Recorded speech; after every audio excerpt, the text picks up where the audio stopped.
Hello, and welcome to History Sleep Stories. Venice is one of those places that feels almost unreal. A city built on water, with canals instead of streets and palaces balanced on wooden piles driven into the mud. At first glance, it shouldn't even exist. There was no farmland, no stone quarries, no mountains to shield it, and no armies to protect it. Yet somehow, Venice not only survived, but for centuries became one of the richest and most powerful states in the world. Our story begins in the twilight of the Roman Empire. Northern Italy was being torn apart by invasions, and people from towns like Padua fled to the safety of the Venetian lagoon. Life there wasn't easy. The air was damp, the ground unstable, and salt water seeped into everything. Yet, by driving wooden stakes into the mud and balancing homes above the water, these refugees built something lasting. Villages grew into communities, and communities into a city. What set Venice apart was how it chose to govern itself. Unlike monarchies elsewhere in Europe, Venice elected its leader, called the Doge. His power was checked by councils and assemblies. It wasn't democracy as we know it, but it brought stability. Merchants and travelers trusted Venice because they knew order would be kept. In its early centuries, Venice leaned on the Byzantine Empire.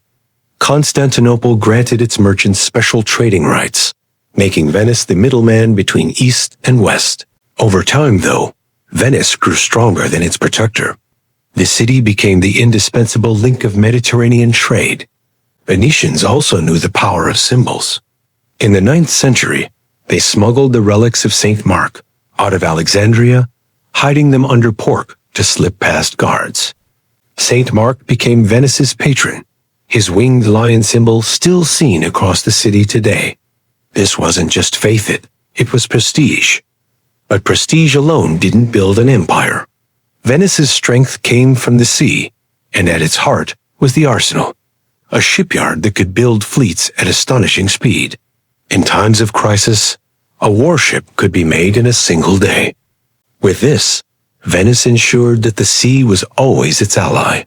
Every year, the Doge sailed out to perform the marriage of the sea, throwing a golden ring into the lagoon to symbolize Venice's eternal bond with the waters. It was ritual, but also reality. Without the sea, there was no Venice.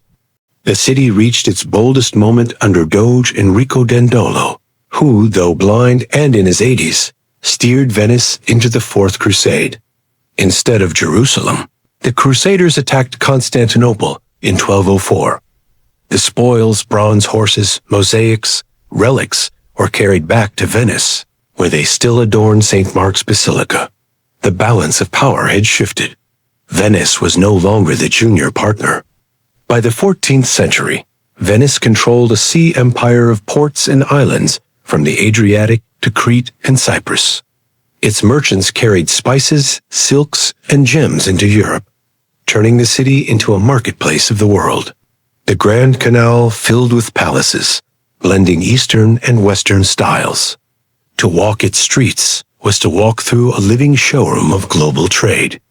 Rivalry with Genoa nearly destroyed Venice during the War of Chioggia in the 14th century. For a moment, defeat seemed certain. But Venice scraped together every resource, fought back, and won. From then on, it dominated Mediterranean commerce. Figures like Marco Polo symbolized Venice's outward gaze. His travels to the court of Kublai Khan dazzled Europe, sparking imaginations and paving the way for explorers who followed. Yet even as Venice thrived, the world changed. After the Battle of Lepanto in 1571, where Venice helped defeat the Ottomans in a massive naval clash, global trade began to shift to the Atlantic. Spices, silver, and gold now flowed into Lisbon and Seville, bypassing the old Venetian routes.